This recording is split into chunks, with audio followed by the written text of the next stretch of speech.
Hi, this is Greg McCoach, editor of the Mining Speculator. Hopefully everyone's having a good conference and you just enjoyed lunch. My talk will be 20 minutes and then we'll go right into the presentations of my panel. So without further ado, let's just get started. Basically, where things stand in the mining shares at this moment. Our market appears to be bottoming or soon will bottom. It's certainly been a very difficult beginning of 2022. It's always so hard to call these things. I hate making these kind of calls sometimes, but I know a lot of you have been asking. And so I sense my gut is telling me that we appear to be bottoming or soon will.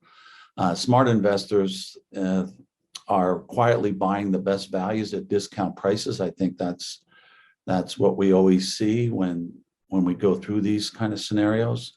And that's also a telltale sign we're getting closer to the end of this malaise. Within the exploration world, I see a lot of advanced stage projects that seem poised for a breakout moment.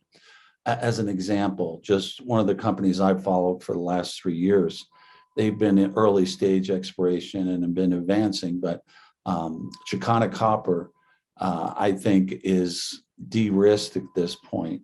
And they have a situation where 50% of their drilling has been successful on these breccia pipes.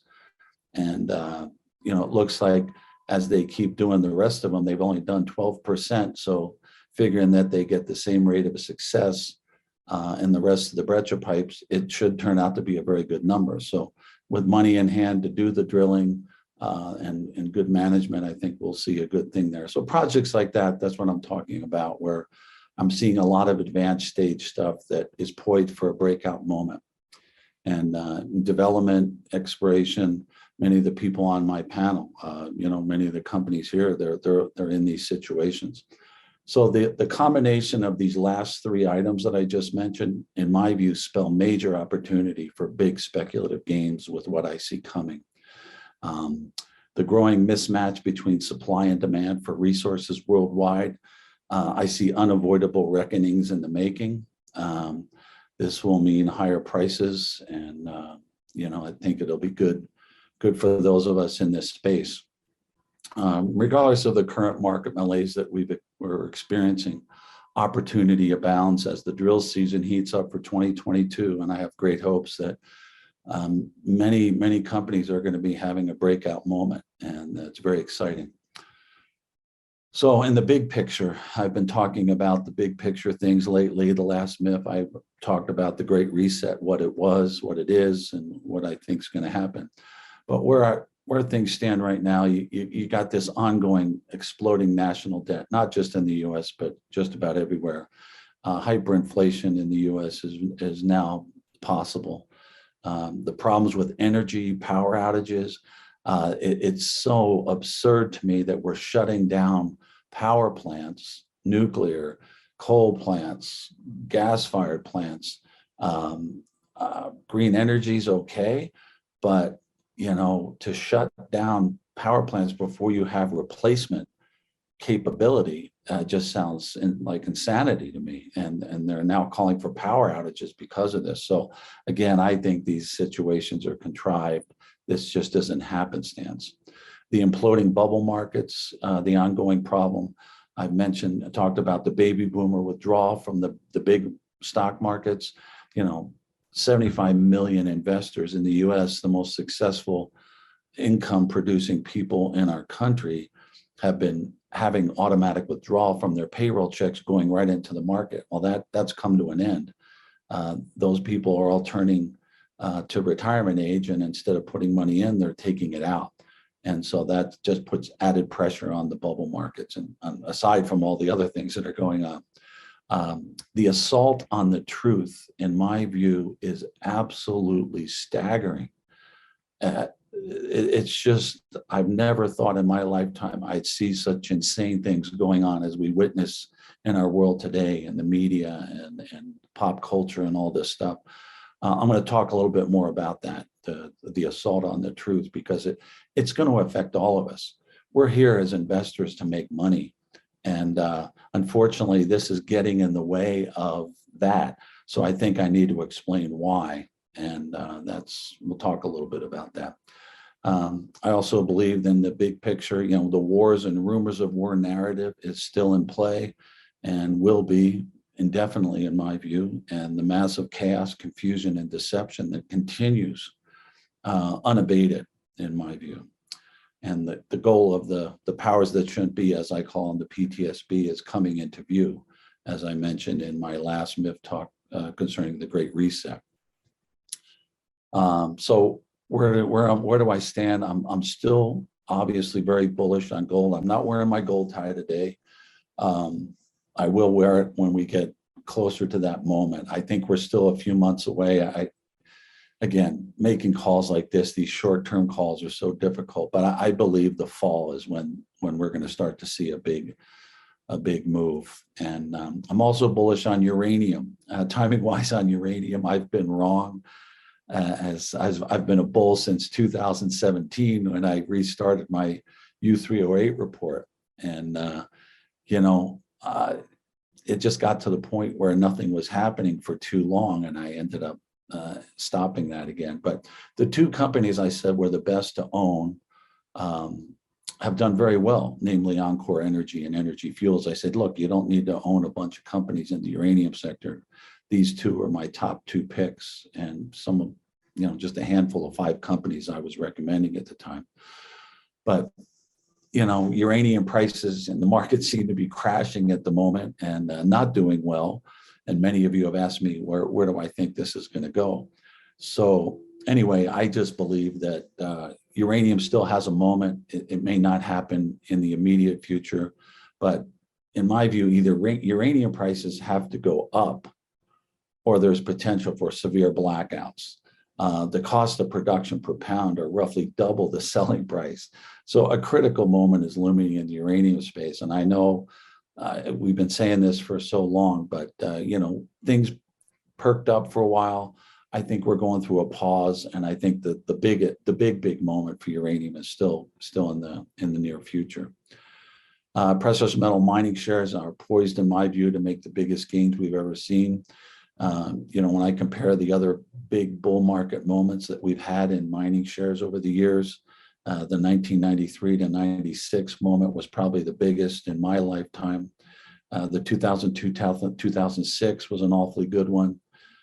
2009 to 2011 after the big problems in 2008. And, we had a good year, 2016, after some really, really bad years. And then 2021, we had a good moment. And here we are again in the malaise. So overall, I think what's coming will exceed the best bull markets we've ever seen in our lifetimes. I think we're either coming to an equal or better moment than the best moment we've ever seen, which would probably be the 93, 96 moment. I wanted to get back to truth because I see this as being a major theme of our society right now. It's very divisive. It's terrible that it's come to this, but I just feel like for those of us who are here to make money, we have to understand this situation and what it really means. This is why I've tried to take some time to explain this. So does truth matter anymore? Truth, in my view, has been and is being turned on its head by society, government, and the mainstream media. Opposite of truth, of course, is lies, deceptions, and falsehoods, which I think permeate the government and the media at this point. When I look at the different types of truth, there's scientific, financial truth, moral truth, On scientific truth, just as an example, the law of gravity, scientific or natural law, gravity. If you step off a 50-story building, the consequences are immediate, death, right? So that's the law of gravity. Most people, all of us really go along with that. We don't really ignore or fight natural or scientific law. In financial arena, we see a little bit more situation there where, let's say the government's spending more than they take in and doing that consistently decade after decade, putting the the people in a really difficult position, as we're seeing now with the inflation finally showing up for what they've created. There's truth there, and we've exposed that truth in the newsletter over the years, and it's been good for gold, right? And then you have the moral truth, which becomes very divisive in our society, right? And these moral truths are, people can argue them all day long. And the difference between like scientific truth and moral truth or financial truth is that with scientific or natural law, the consequences are immediate, whereas financial or moral truth, the consequences are not immediate. And it can take a long time, decades, as we see with the financial situation, for the consequence phase to show up. But I believe the consequences will show up, and eventually they do. I guess the question is, does absolute truth exist? I believe it does. Some people don't. They believe whatever the truth in your own mind and soul, that's truth to you, that's your truth. Whatever people believe, that I don't go along with that. I believe absolute truth does exist, whether people understand it or not. So history shows, as a student of history, I can tell you, I've looked at all different types of societies and civilizations throughout thousands of years. And, when societies and governments ignore or subvert truth, the end of that society or political structure is near. And I believe that's what's going on in our society now. There is no sustainability to this divisiveness and this total lack of, sticking by truth. Quote from Plato. This is an interesting one. No one is more hated than those who speak the truth. And if you speak out or you stand up for the truth, you're labeled nowadays. So this is very unfortunate. People are afraid to stand up and speak out because they're afraid of being labeled in such a matter, whether it's true or not. They're just labeled because the enemy wants to destroy anybody who speaks the truth. George Orwell, great quote. I've used this one many times in other talks over the many years I've been doing this. The further a society drifts from the truth, the more it will hate those that speak it. In my view, it's all about divide and conquer. It's about power and control through the divide and conquer agenda. And that's obviously seen with the mainstream media dividing us according to anything. It could be color of our skin, it could be belief system, it could be men versus women, religious differences. They don't care. Whatever the differences are, they're highlighting them and causing division. And that's what I think the media is all about. It's keep the people hating on one another and divided so that they don't fight against us and our agenda, which is not in the interest, in my view, of the people. And so we are witnessing what we are witnessing in the big picture that is going to affect us all is the rapid changes. I mean, it's happening so fast that which go in the face of liberty and freedom-loving citizens worldwide. The IE that I talked about last time, the Great Reset, what that's all about. It's not conspiracy theory. This is real. They're implementing it. They're speaking about it.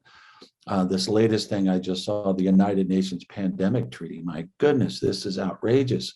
Gives unelected, undemocratic WHO officials, World Health Organization officials, almost unlimited power to dictate to all nations. And it's amazing how we were just allowing this stuff to go on without opposing it. This quote it's up in the air as who actually really said this. There's 4 or 5 people that seem to claim credit for it, but I looked it up on fact checked, and Edmund Burke seems to be the one that gets the most attention, but he really didn't say it this way exactly. He said something like this, and several other people in the same way. But the concept is, the principle of it is just the point we're trying to make. The only thing necessary for the triumph of evil is should good men do nothing, okay? And this is why I think it's becoming increasingly important for us to oppose evil, and that means we're all going to stand up. And in my view, this is just my quote, if we don't make a stand for the truth, we inevitably, by default, make a stand against it. And so I know there's a lot of good people out there afraid to speak their mind because they're afraid of being labeled. But I think it's just time to stand up for what you believe. And everybody stands up for what they believe. I think we can make a difference. So my son sent me this. The PTSB people, this is just a cartoon on who I look at as the PTSB people. There's the monopoly board and all the pieces, they're making the decisions. But all we have to do is stand up. It's amazing when you look at history, people who stand up against evil can make a difference. And in this little cartoon, it's, all we have to do is stand up. If 30 million people stand up, it's going to make a difference and their little game is over.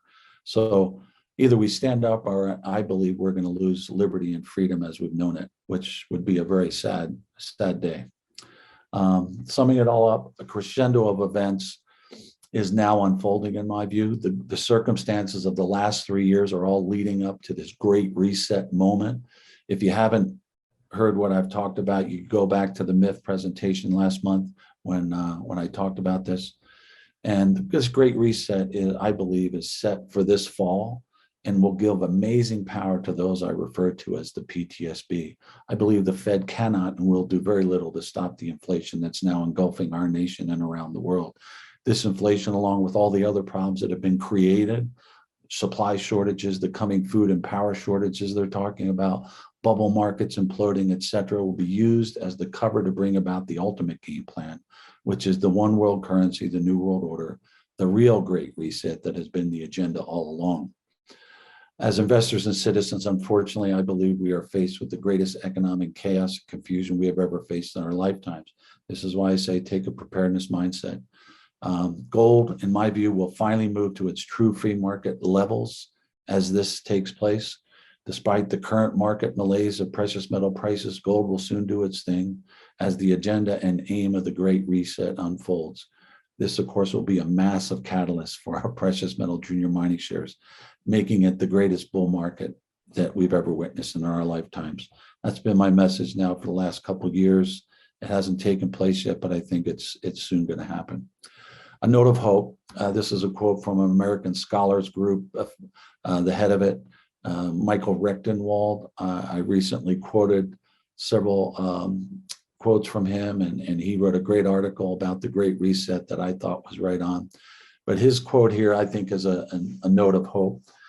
Because the goals of the Great Reset depend on the obliteration, not only of free markets, but of individual liberty and free will, it is perhaps ironically unsustainable.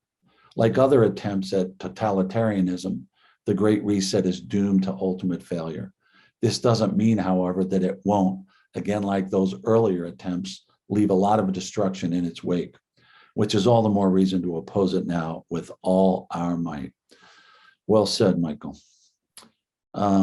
With that, I have a minute and a half left. We can just use the extra time for my other presenters, those on my panel. Of course, my two newsletters, the Mining Speculator and the Insider Alert. To subscribe, go to discoverynexus.com. Thank you for listening as always, and enjoy the rest of your conference.